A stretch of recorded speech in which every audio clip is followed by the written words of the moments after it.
Hello everybody, I'm Jake, and today we are rolling a character together. So far we've got the world we're going to play in, we got the type of game we want to play, we also have all the materials we need, so now we need to start rolling characters if we are player characters, and if you're a DM and you have special characters that you think are going to last a long time in your campaign.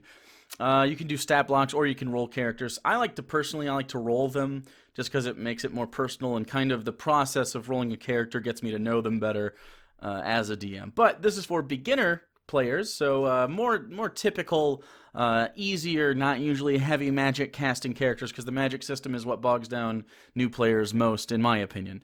But I strongly encourage you to, if you have no idea what you're doing, to go ahead and start with this character and go along with us. And there's going to be a link in the description to PDFs of these Dungeons & Dragons character sheets. This particular one has 3 pages. It's got the first page with all your stats and stuff, and I'll explain everything that goes into this. The second page, and I know this looks daunting if you've never seen it, it's not a big deal. Also, by the way, glasses today. I don't want to wear contacts. Shut up. This one is a lot to do with your actual how you roleplay, and the last one is a spell casting sheet for spellcasters only, really. But a lot of players end up with at least cantrips. And you can put your abilities here if you want to. If you don't, I don't know. You could, as a rogue, for instance, instead of putting your sneak attack stuff up here if you wanted, although I would keep it on my front page because you use it all the time. If you wanted to, you could keep it down here and just ignore what these are supposed to be for. You can use this space for anything. As well as allies and organizations. Not a lot of people actually use that, at least not in my experience. So you can kind of use this as an extension of the additional features and traits. But anyway, we'll go over that later. So go ahead and take a second and grab your own character sheet. You can also print these out just fine and write pen and paper. I usually do pencil and paper, but today you have to see it, so we're going to do it on PDF form. Also, what you will need if you want to do your own character, we're going to actually roll for characters, so that means I have 4d6s. You can do this with online dice rollers, which of course are free. You don't actually need to go out and buy dice today. There's another link in the description for a dice roller if you want. Or you can, a lot of places purchase their points, depending on how many points your DM wants to give out. There's standard sets, but we're not going to do that. We're not going to do a point buy, where everyone has the same starting points. We're going to roll for it, because I feel like those add even more flavor to your characters, because you pick what they're good and bad at, and I like that. Also, another way to do it is to roll characters instead of point buy, but in the order that you roll the stats, fill them out. So, for instance, if I roll 4, if say I'm unfortunate enough to roll 4, I have to put that in strength. Next one I roll an 18, and I have to put that in dex, and so on. Some people like that. I think Matthew Colville does that from time to time, just because it's more fun. Because that way you end up with like a super strong wizard. But yeah, so I like to go and decide kind of what I want to play first. So I have the Players Handbook right here. You can get this physically, but this is the PDF. First you have to choose a race. So we're going to decide what we want to do. There's Dwarf, Elf, Halfling, Human, Dragonborn, Gnome, Half-Elf, Half-Orc, and Tiefling. And that's 10 choices, so I'm going to use my D10 just to decide randomly which one of these we're going to use. Hopefully it's not Human, because I've played a Human in the past. So let's see! And we got a 6. So 1, 2, 3, 4, 5, 6. We are going to play a gnome. So we're going to go to page 35, which in the PDF is actually page 36, because it counts the cover. So gnomes, and it has all the information for gnomes. If you'd like to pause the video for a second and read up on that, that's absolutely fine. It helps you typically, you can play any character however you want, really, regardless of their race or their class or any of that shit. But as far as roleplay is concerned, but I like to kind of go with what it says in the book, or at least what the DM says. Like maybe gnomes in your DM's universe are crazy. Maybe they're all insane, and that's something you could totally do. So the first thing is male names. We have all this because we're going to play a male, because I am a male. I know some people like to play females when they're male. That's fine. You can play whatever you want. You can play a it doesn't have to have an actual gender. It doesn't matter.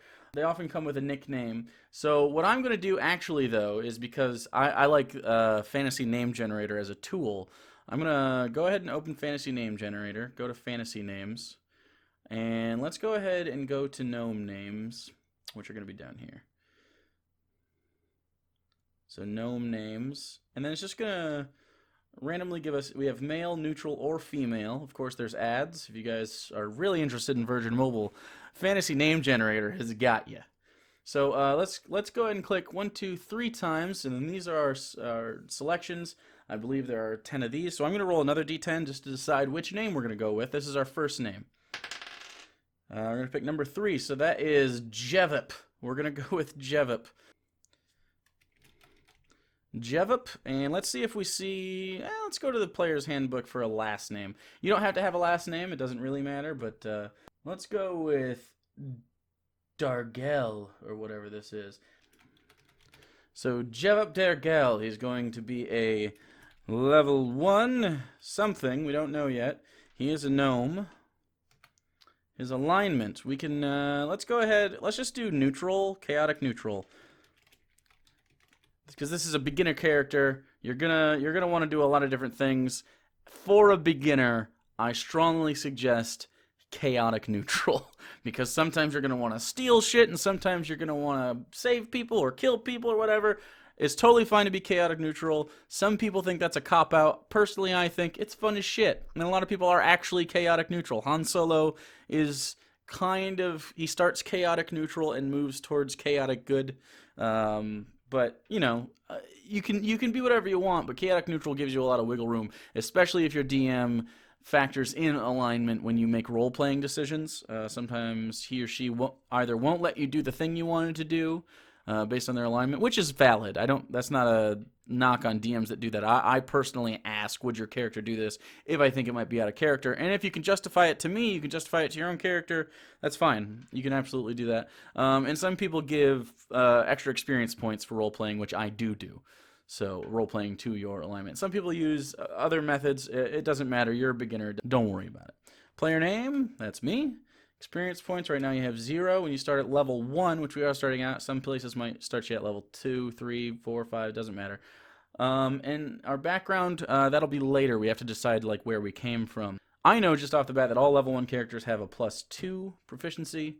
Now let's look at gnome speed, because I am pretty sure it's 25 and not 30. Yeah, speed is 25 feet. Most medium-sized characters are 30. Your size is small, yes, so you lose 5 feet of movement per round, which is fine. It doesn't matter a ton. I mean, it can matter, but so we can make our speed 25. Each space or hex typically on your battle mat is going to be 5 feet because they work in factors of 5. So just put that right here. So next up, let's just go in order so it's easier for you guys to keep track. Gnome traits. These are the only thing you really need to worry about. You can also pick nicknames and stuff for your players or your characters. It doesn't matter. Your intelligence score will increase by 2. So automatically we know we get extra points in intelligence. Normally I would write in the margin here with a pencil 2, but right now I'm just going to go 2 right here. I know that I can't have an intelligence of 2 based on how you roll. So this is just my bonus. I'm going to add this later on when we roll our stats. So I just know that automatically have an intelligence +2. Our age. Gnomes mature at the same rate as humans do, and most are expected to settle down into an adult life by around 40. They can live 350 to almost 500 years, so he's a level 1 gnome. He's just starting out. Let's call him 45 years old. He's just kind of on his own for the first time in his life. So age actually goes on the second page. Age, 45. Height. So let's go ahead and consider height, weight, eyes, skin, and hair real quick, just because we're already in this section. Alignments, of course. Size, between 3 and 4 feet tall. So let's go with a d20. And I'll roll a d20 randomly. It'll be between 3 and 4 feet, a 1 being 3, a 20 being 4, and everywhere in between.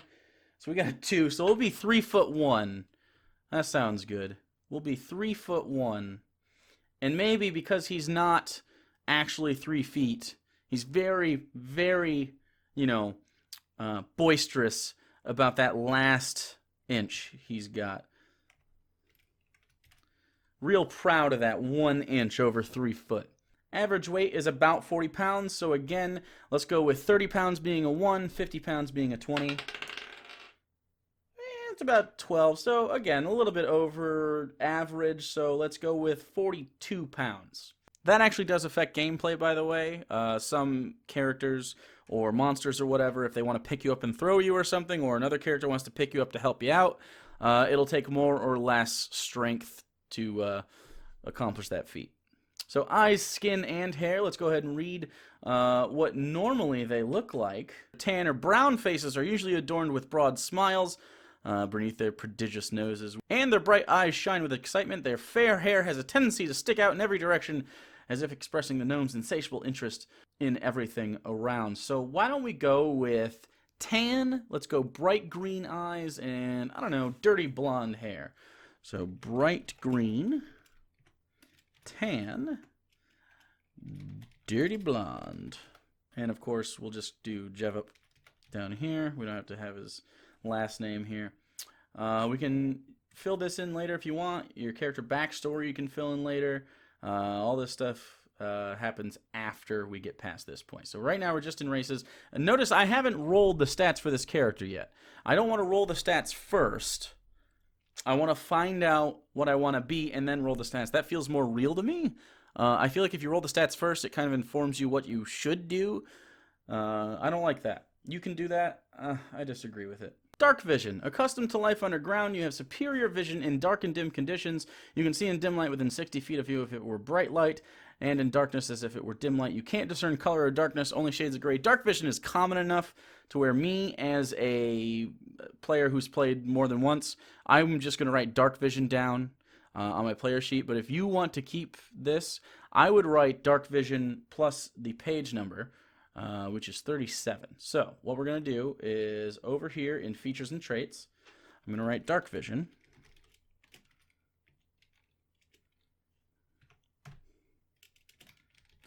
And page 27 PHB, which is the Player's Handbook. That way, if you ever forget what dark vision does, you can automatically open your Player's Handbook, flip to it, and go, oh, dark vision, duh, that's what I got. And it will be on the Gnome version. So next we have Gnome Cunning. You have advantage on all intelligence, wisdom, and charisma saving throws against magic.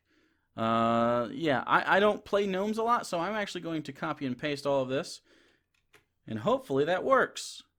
And it does. What else do gnomes get? Gnomes get more languages. So you can speak, read, and write common. Common is basically, so this is the common language that almost every species, humanoid species, shares. So common and gnomish. And then it tells you what the gnomish language is like. The gnomish language, which uses dwarvish script, is renowned for its technical treatises and its catalog of knowledge about the natural world. So you kind of get a little bit of background there, and it will help inform your character if you like that. So under our languages on the bottom left of our player sheets, we're going to put common and gnomish. Let's go like this, common, gnomish, just like that. And now we have sub-races. We have to pick a sub-race. So what sub-race are we going to do? Forest Gnome. So you add to your Dex, Natural Illusionist, Speak with Small Beasts, and Rock Gnome, which is basically an Artificer. I find Rock Gnomes to be more interesting personally. As a Rock Gnome, you have a natural inventiveness and hardiness beyond that of other gnomes. Most gnomes in the world of D&D are Rock Gnomes, including the Tinker Gnomes of the Dragonlance setting. So your Constitution score will go up by 1, so let's go ahead and add that bonus so we don't forget about it. So Constitution, let's just put 1 right there. Artificer's Lore, whenever you make an intelligence history check related to magic items, alchemical objects, or technological devices, you can add twice your proficiency bonus instead of any proficiency bonus you normally apply. Now, next episode, we're going to actually go through some checks with this character that we're rolling right now, the beginner one, not the next one. And we're going to do a fake battle, basically, with our guy. We're going to do some checks. We're going to take him through a small little dungeon, and we'll do a sort of a playthrough so you guys can understand how the rules work. So you don't have to know what this means right now, but it is a good thing. So I would copy and paste that. But for this, I'm just going to write Artificer's Lore and page 37 of the PHB. And I misspoke before. Dark Vision. Change it to 37. Calm down.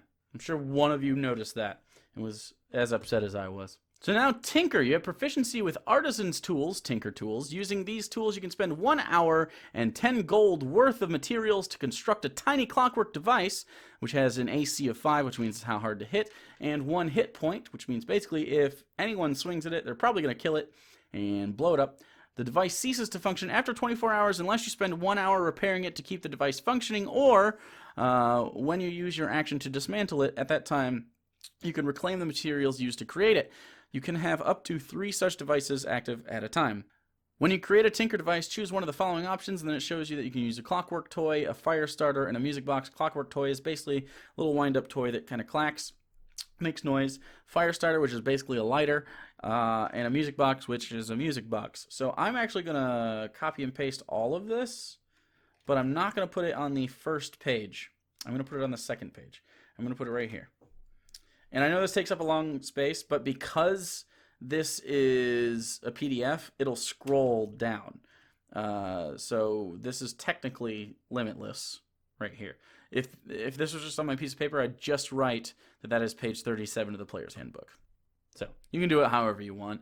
It's not hard to remember this thing, and usually when you want to do something like this, you're already in the Player's Handbook looking for it the first few times you're doing it. Don't worry about looking in the Player's Handbook. It's important that you do that consistently. But we'll show you in the next video how you should be looking at that kind of stuff before your turn comes up. Now it's understandable if you're not quite ready, but you should know, because things could change on the during battle. But you should know about what you're going to do. That way, if you want to use a Tinker thing, you should probably have that ready to go. So now, is there anything else? I don't think there is. No, that's it for the race. So I'm actually going to pick next. We're going to go all the way back to the index here. We're going to go all the way back to the contents here, so we can try classes, because class comes next. We have Barbarian, Bard, Cleric, Druid, Fighter, Monk, Paladin, Ranger, Rogue, Sorcerer, Warlock, Wizard. So, of the ones I would not choose for a beginner character, in order, I would not choose a Bard, a Cleric, a Druid, a Paladin, a Sorcerer, a Warlock, or a Wizard.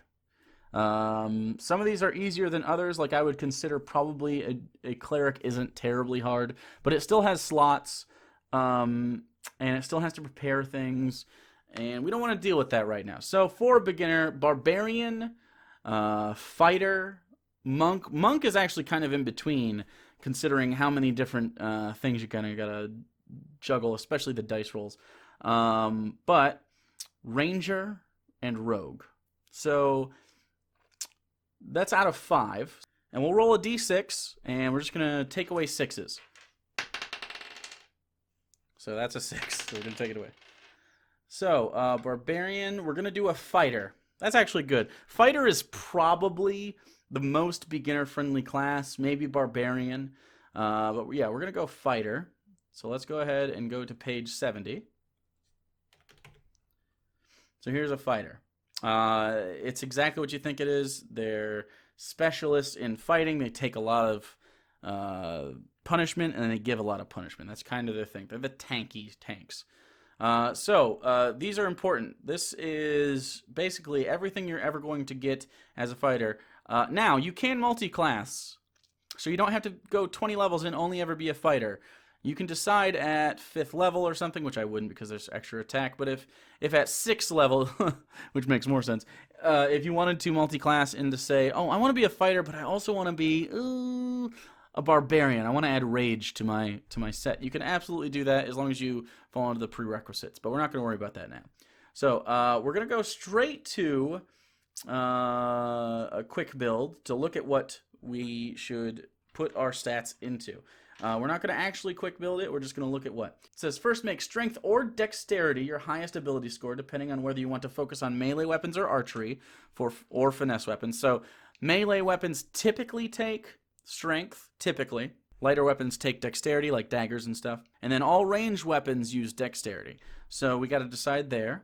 So I think we're going to go with strength because that sounds fun. Nice, brutish. Gnome sounds kind of fun. Your next highest score should be your Constitution or Intelligence if you plan to adopt the Eldritch Knight Martial archetype. Since this is a beginner, Eldritch Knights are basically battle mages for all intents and purposes. They cast a lot of magic during fights. So we don't want to do that. We're just going to go straight up fighter for beginners. Because we don't want to add spellcasting to the stuff you have to learn, at least not right now. If by 6th level you're like, I want to be a wizard too, if you have the right stats, I believe it's wisdom, and if you have a high enough wisdom to be a wizard, do it. Absolutely. If you're comfortable with spellcasting, that's fine. That's kind of a cool thing about D&D. Your character could be whatever you want it to be. It could be 1 point in every class if you really wanted it to be, but your rolls would have to be pretty good. So the way I do this is, we're going to go to the character sheet. We're not going to do this in order. We're actually going to keep notes. Let's just keep notes here. You can keep it anywhere. Let's keep it down here maybe. So you have 6 stats to fill: Strength, Dex, Constitution, Intelligence, Wisdom, and Charisma. Very similar to Fallout, if you're familiar with Fallout. And actually the system is very similar to Fallout, specifically Fallout 3, because it has tag skills, and I'll explain that in a little bit. But, so you take 4d6, and you roll them. And then you take the 3 highest numbers. So I rolled a 1, a 3, a 4, and a 6, which is a 13. So we're going to write 13 down here. I'm going to put a little comma and a space. We're going to do it again. We're going to do it 6 times. So, next, I have a 14. Remember, we're only taking the top 3 die. So I had a 1, a 3, a 5, and a 6. Ooh, a 15. That's pretty good. Anything over 10 is higher than what a commoner has. A 12. Oh, here's our dump stat. 7. And an 8. Okay. So what I do for my players, and not every DM is the same way. Some DMs are very cutthroat, but for me, I think it's worth giving them the option. If they roll 2 stats that are under 10, like we just have, 7 and an 8, I will let them roll 1 more time, and they get to replace the lowest score if they want. But they have to take whatever this roll is. So it's a little bit of a gamble. I'm not going to do that because I kind of like dealing with these small numbers as an experienced player. But just for the sake of it, let's see what we would have gotten.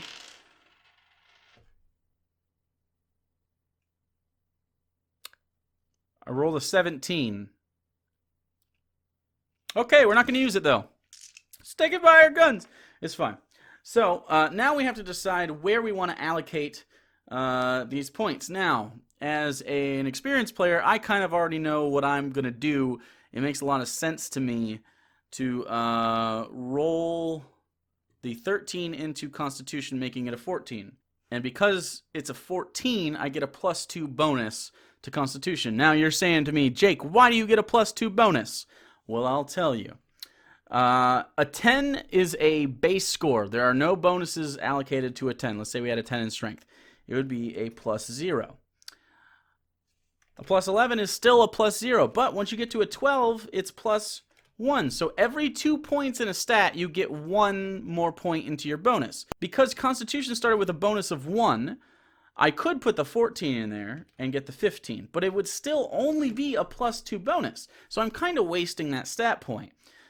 But if I put the 13 in there and giving the Constitution bonus from the Rock Gnome, making it a 14, I still get a +2, nothing changes. So I think that's the best use of our 13. As far as strength, because that's supposed to be our next highest, why don't we go ahead, because we don't have any bonuses at all, why don't we put our 15, which is our highest, in there? And I know I just said that you don't get anything, but we got to put it somewhere, and we don't have another +1 anywhere. So let's do this, because at 4th level we have an ability score improvement. An ability score improvement allows you to add 2 points to any one of these stats, or 1 point to any 2. So you basically have 2 points to deal. So we can add 1 point into strength and get a +3 immediately, which helps our attacks. So the 14... Let's go ahead and put the 14, because we are a fighter, I'm going to put the 14 in a dex. Dexterity often affects your armor class, or it can, and I know that medium armor specifically, the maximum benefit you can get from your dex is 2. Light armors, you can get whatever your dex bonus is, and heavy armors just are whatever the armor class for that is. In armor class is how hard it is to hit you. So if I have a 15 armor class, I have to roll at least a 15 on the d20 to hit you as a DM towards a player. So We've used our 13, our 14, and our 15.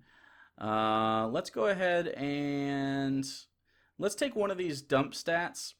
A dump stat number is something that's very low. Let's take an 8 and add it to intelligence because our bonus is 2, so we get a 10. So that's a +0. Our wisdom, now I know as an experienced player that perception is probably the most commonly used skill in the game.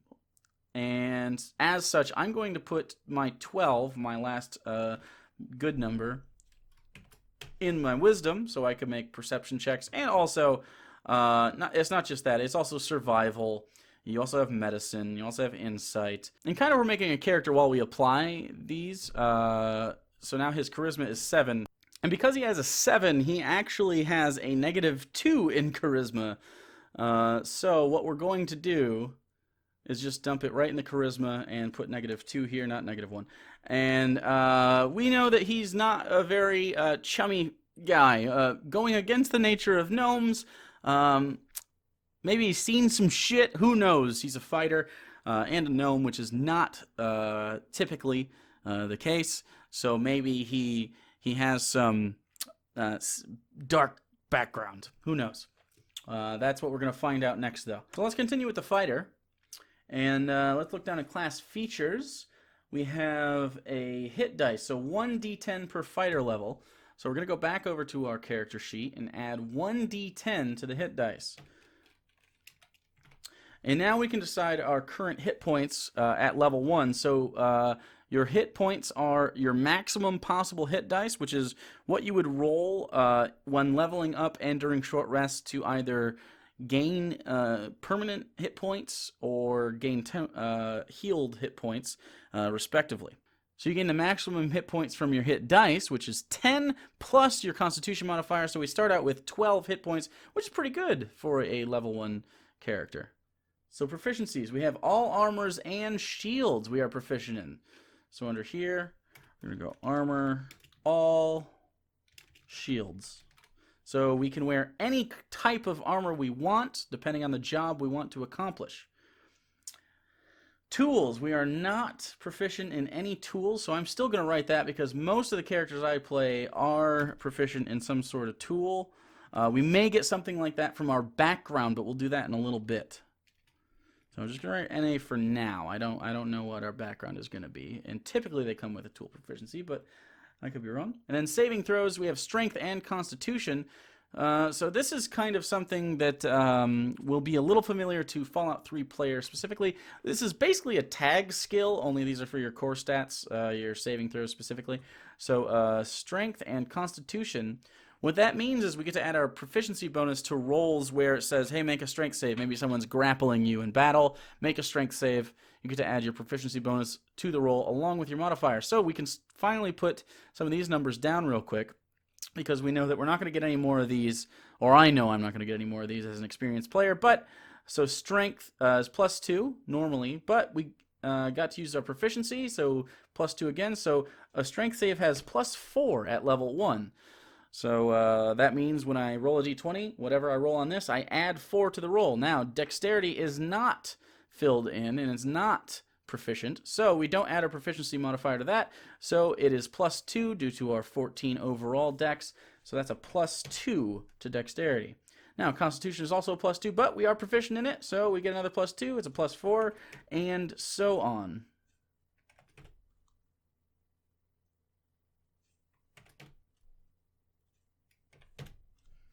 All right. Next page, we get to see what skills we have. We get to choose 2 skills that we are proficient in from acrobatics, animal handling, athletics, history, insight, intimidation, perception, and survival. I'd say as a fighter, and I kind of have an idea of what I want to do for the background already, let's go with perception and survival. Again, perception is a very commonly used thing, and you don't always have to pick it. It's kind of fun to not pick it all the time. But I'm going to do perception and survival. So now we know that we get to add our proficiency bonus to those, along with the modifier that goes with that, which is wisdom for both. Now I'm not going to do that right now because I'm going to get every stat with its proficiency. because we're going to get a couple more from our background. So I'm not going to fill this out yet until it's all done, just so we get it all in one shot. So equipment, you can start with the following equipment in addition to the equipment granted by your background, which will come right after this. So the first thing we can get, and you have to pick from this bullet point only right now, and then we'll go for the other bullet points. So we can have chainmail or leather armor, a longbow, and 20 arrows. So we either get chainmail or leather, longbow, and 20 arrows. So let's go with chainmail. I'm going to add this in equipment. And let's look at what the AC is for chainmail. That is in your Player's Handbook. Chainmail is heavy armor, and it gives you a 16 to AC. So let's go ahead and go back 16, and we know that our armor class is going to be 16. Now we may have a shield, and if we have a shield, all shields give 2, so we could do 16 and 18, but we're going to do 16 for now. If we're normally going to have a shield, I'll just change this to 18 overall, and I know that the chainmail has 16. It's just an easy way to keep track of it. So we'll see.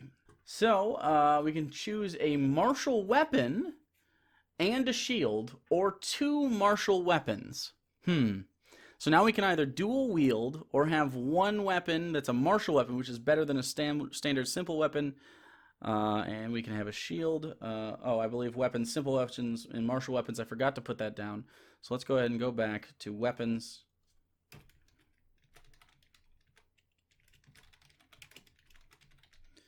That's basically all the weapons that you can possibly start with anyway. So yeah, we have simple and martial. So let's go to the Player's Handbook. So on page 149 of the Player's Handbook has a list of all the starting weapons that you can get, and the martial weapons are down here. So let's pick one martial weapon that we feel like is a lot of fun to do. Now we're going to get a shield too, so I wouldn't recommend getting a two-handed weapon. Now we can, but if we're going to do that, we might as well get 2 martial weapons instead of the martial weapon and the shield. I have an idea. Because this is versatile, why don't we go with a warhammer, which is it's versatile, so it can be two-handed, or it can be one-handed and a shield. So let's go with that. So a warhammer and a shield. So let's go back to our player sheet. I know that all shields, unless otherwise noted, have an AC of +2. So we're going to change our AC to 18 because we have a shield. We're going to have a warhammer. So that was a 1d8. So we're going to put this right here. Now, this is only one-handed. We're also going to have warhammer with two-handed. And of course, if this was written, you could write this a little bit smaller, but it does say 2H on it. So our attack bonus is going to be with strength because it is a strength weapon. And we also get to add our proficiency bonus because we are proficient at it. So we're going to put +4 to both of these.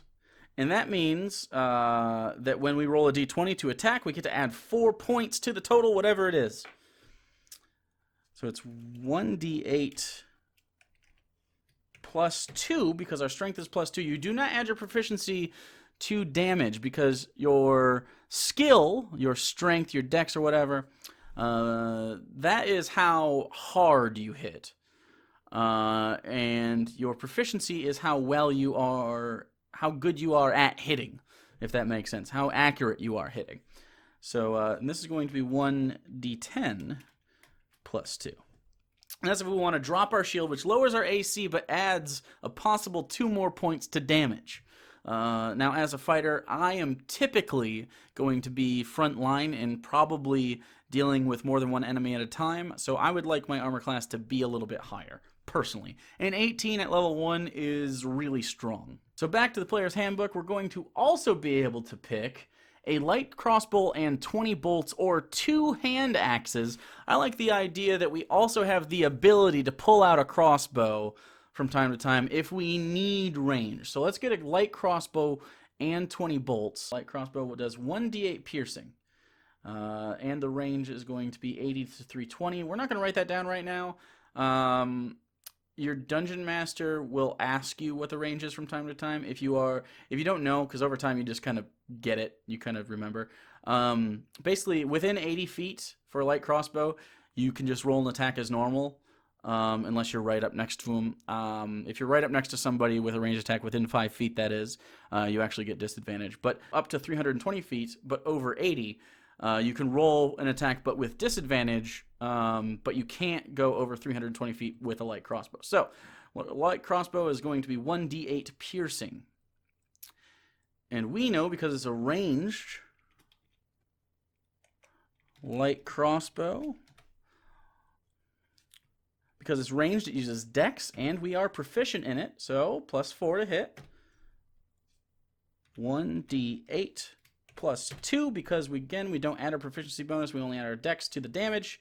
There it is, a light crossbow. Warhammer with 2 hands, Warhammer with 1 hand while we're using our shield. And that's pretty good to go, so let's see what else we can get. And lastly, for the equipment, we can pick a Dungeoneer's pack or an Explorer's pack. I'm going to go with a Dungeoneer's pack. And if you want to know what's in that, you can look in the Players Handbook on page 151. A Dungeoneer's pack includes a backpack, a crowbar, a hammer, 10 pythons, which are the things that if you were to climb a wall, you'd be sticking them into the rock face, or you can use them to wedge doors, stuff like that. 10 torches, a tinderbox, 10 days worth of rations, a water skin, and the pack also has 50 feet of hempen rope strapped to the side of it. So that's just what you have, and believe it or not, this stuff does come in handy if you have a DM that, puts you in situations other than just, come here and fight goblins, leave, fight more stuff, get loot, which I do personally. So a Dungeoneer's pack. So we're going to go back over here, down in equipment. I'm going to go a couple times. Dungeoneer's pack. That way we just know we have it. So because we are a fighter at level 1, we know we get a proficiency bonus of 2. We've already done that. We get a fighting style and second wind. So first we have to pick our fighting style. You adopt a particular style of fighting as your specialty. Choose one of the following options. You can't take a fighting style option more than once, even if you later get to choose again. So we could pick archery, which gives a +2 to attack rolls you make with a ranged weapon. Very nice if you want to be a ranged fighter. Defense, while you're wearing armor, you gain +1 bonus AC, which is very good. So we'd have an AC of 19. Very hard to hit. Dueling, while you are wielding a melee weapon in one hand and no other weapons, you gain +2 to damage rolls with that weapon, which is good because that's what we have. Or great weapon fighting, when you roll a 1 or a 2 on a damage die for an attack you make with a melee weapon that you are wielding with 2 hands, you can re-roll the die and must use the new roll, even if the new roll is a 1 or a 2. That's very helpful. The weapon must have 2-handed or versatile property for you to gain this benefit. But we have to be using 2 hands when we do it. While we do have the Warhammer, we are normally using a shield. So what I am going to pick, we are going to go with defense for this one, because again, we're going to be a beginner. We might make mistakes. We want to make up for that. We have 5% less chance of being hit if we add 1 to our AC. So just down here so we know, fighting style, defense, and then we will add 1 to our armor class, so 19. Very hard to kill level 1. Very hard to kill any level, frankly. Could have also gone with protection. When a creature you can see attacks another target other than you, that is within 5 feet of you, you can use your reaction to impose disadvantage on the attack roll. You must be wielding a shield, so basically, in your head, if you and another friend are standing right next to each other and someone attacks your friend, you can try to block with your shield to protect them. 2-weapon fighting, when you engage in 2-weapon fighting, you can add your ability modifier to the damage of the second attack. If you don't know, if you use 2-weapon fighting, unless you have 2-weapon fighting as a feat, you don't get to add your ability modifier to the damage of the second attack. So instead of it being on our character sheet, if we were to 2-weapon fight, 2 Warhammers, for instance, the first Warhammer would get 1d8 plus 2 on damage, but the second Warhammer would only get 1d8, no bonus. If we're fighting with 2, unless we pick 2-weapon fighting, of course. Now, the other thing we get is second wind. You have a limited well of stamina that you can draw on to protect yourself from harm, On your turn, you can use a bonus action to regain hit points equal to 1d10 plus your fighter level. Once you use this feature, you must finish a short or long rest before you can use it again. So, once it's your turn on a bonus action, so you can take an action, so you can attack, you can move, and then as a bonus action, you could say, you know what, I want to use second wind to heal some. You can roll a d10, add your level, which is your fighter level. So if you were multi-classed, say 3 into fighter and 3 into barbarian, you could only add 3 to that, not 6, even though you're technically a level 6 character, if that makes sense. Right now you could get up to 11 hit points back at level 1 just by going, I feel like I get a second wind, and that is huge. We're definitely going to write this down, and I'm going to summarize it on the character sheet. So I'm going to go down here, second wind, 1 per rest, 1d10 plus level. And I'll know that that's fighter level. Boom. So now we have that. And that's all we get for our class right now. So the next thing we need to do is we need to go all the way back and we need to see backgrounds. So backgrounds are on page 125. And we could be an acolyte, which is a religious person. They work in clergy often. It's typically a very good one if you want to be a cleric or a paladin, something like that. You could pick it for anybody, but, you know, it makes a lot of sense. Charlatan, someone who scams people. A criminal, you know what a criminal is. An entertainer, commonly for bards. Could be for anybody, though, because they do have the gladiator variant. Folk hero. So you're a local hero from your, like a Robin Hood. A guild artisan, commonly merchant, stuff like that. Before you were an adventurer, of course. A hermit, you live on your own. A noble, of course, you know what a noble is. An outlander, you grew up in the wilds. Commonly druids will pick stuff like this. A sage, maybe a wizard would pick this. You spend years kind of studying the multiverse. And of course we have sailor, but you also could do a pirate. You have a soldier. And you have an urchin. I'm going to go ahead and pick urchin. Because his charisma is low, but he's good at fighting, so it kind of makes sense. Sort of an Aladdin analog. He can fight and stick up for himself, but he's not very good at communication because he didn't live in a house. He didn't have a good social upbringing. So, this is for roleplay purposes, and you get a little cool stuff.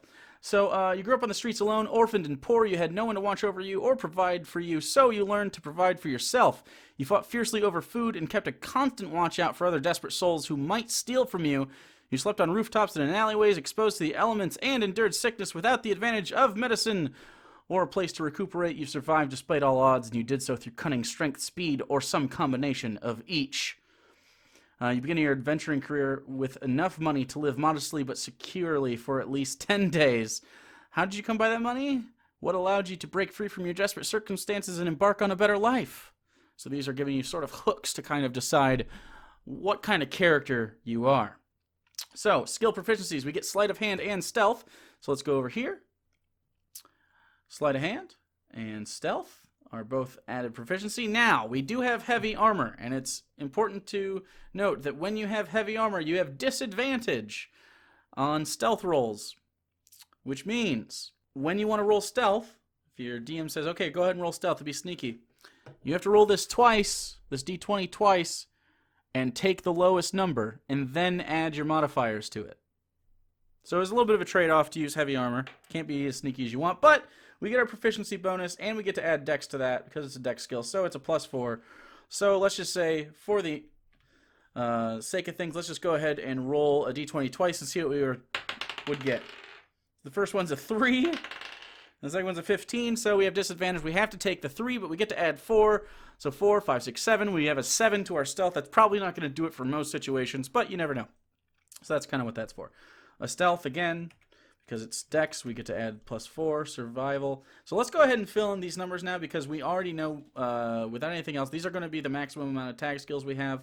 I call them tag skills. They're proficiencies, but, you know.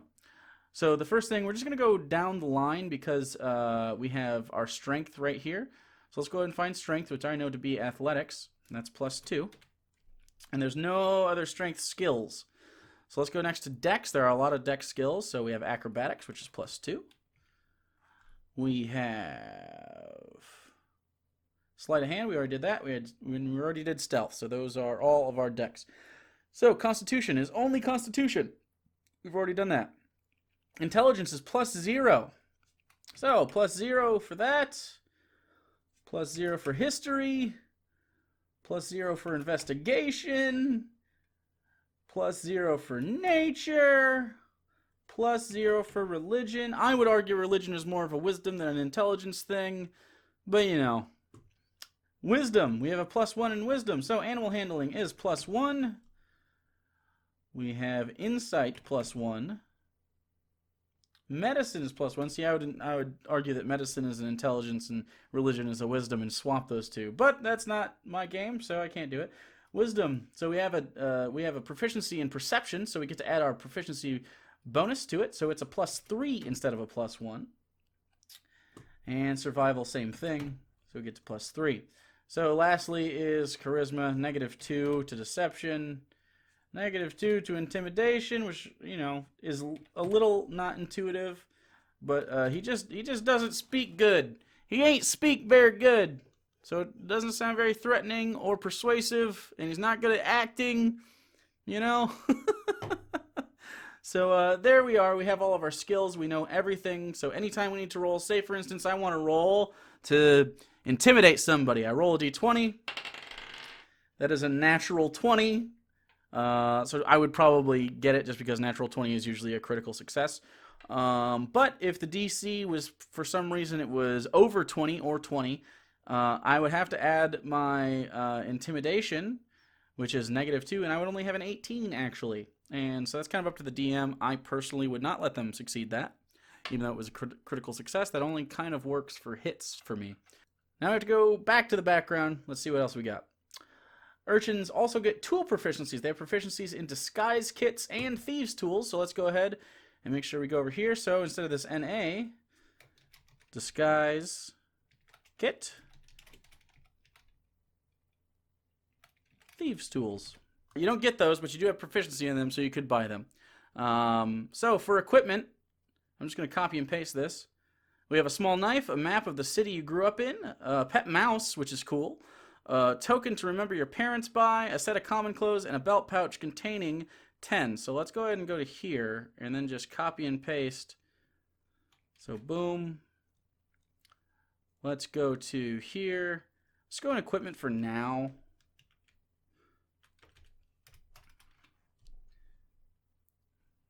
And we know that we have 10 gold pieces. So right here. Some DMs will make you roll for your gold. I just usually take the background stuff. It doesn't really matter to me. So this is the equipment we have and the gold right here. So we're going to go back to the background because we have a lot more to do with this. It's not just this stuff. So features, city secrets. You know secret patterns and flows to the cities and can find passages through the urban sprawl that others would miss. When you are not in combat, you and companions you lead can travel between any two locations in the city twice as fast as your speed would normally allow. This is good for roleplay situations and travel situations, and if you have a good DM, they will honor this, and most DMs are good because they're DMs. And it's kind of hard to decide, I want to be a DM and not be invested in having a good time with your players. So we're just going to put this down here. And again, of course, you can see that it's infinite inside this PDF. If you were going to write this, I would just try to remember this. I would probably write this down actually, but I would lower this. I would truncate that information. So let's go back because we have a few things we have to do. Suggested characteristics. These are personality traits, ideals, bonds, and flaws. You'll notice on the first page, you have all these things. And it takes a D8 to decide. I didn't bring a D8 with me. So let's just pick. Let's just see what sounds fun. So, personality trait. Hide scraps of foods, trinkets, ask a lot of questions. I ask a lot of questions. So let's go ahead and put that in a personality trait. This helps you roleplay. It kind of helps it be on the first page as well. Because while you're role-playing and you're sitting around, asking a lot of questions, that being the first thing that pops up there, will help you have a lot more flavor in your campaign. It'll help people remember your character. It'll help people talking, and you could learn a lot of information by asking a lot of questions. That's just a good player rule in general. So let's see what our ideals are. Ideals are something that you always hold true to and you try. So it typically goes with your alignment. I think I like I'm going to prove that I'm worthy of a better life. We are going to aspire to a better life. And that's kind of why we've decided to pick up the mantle of being an adventurer. Even though it's a dangerous life, we're going to try to do better for ourselves. Jeff up there, gal. He's going to make a name for himself someday, you know? And then bonds. This is something that kind of tethers you to the world. My town or city is my home, and I'll fight to defend it. So even, yeah, let's pick that one. I like that one right away. You can pick up these other ones if you'd like. But he grew up on the streets, and even though maybe the people of that city were shitty to him, the city itself always protected Jevup. He always had shelter, be it the awnings of some place or the sewers. He always ended up having a place to stay because of the city, and so he kind of looks at to the city as a sort of caretaker to him. And now flaws. Everybody has a flaw, and everybody should play them. If outnumbered, I will run away from a fight. I don't suggest this as a fighter. It sounds boring. Gold seems like a lot of money. Gold seems like a lot of money to me, and I'll do just about anything for more of it. So a little bit of greed. You'll take a lot of jobs that maybe have moral ambiguity to them to get more gold, but it's not necessarily greed. It's just like newfound wealth. I will never fully trust anyone other than myself. That's a good one. I'd rather kill someone in their sleep than fight fair. It's not stealing if I need it more than someone else. People who can't take care of themselves get what they deserve. Why don't we pick it's not stealing if I need it more than someone else? Because this adds a cool dimension. We picked chaotic neutral on purpose for new players because we wanted to make sure that they could do all sorts of different things and kind of really explore what D&D is all about. So let's actually go to our background and go urchin, just to make sure we remember that. And so now we kind of have a baseline for what our character is going to be. And that's really it. We don't have any spell casting. You can add a backstory here. You can add a character appearance. Typically this can be a picture. This wants it to be a picture. But for me at home, I don't draw it. I write appearance stuff here. Allies and organizations, if you happen to join a thieves guild or you want to be, maybe your campaign is where you start out being part of something, that's fine. Or usually this is good for clerics or something. You keep your holy symbol here. You keep the name of the priesthood you're in, and you kind of keep labels and titles of your organizations and your allies. Character backstory is important. Treasure, this is kind of where you'd keep like, oh, I found a gemstone. You keep it here.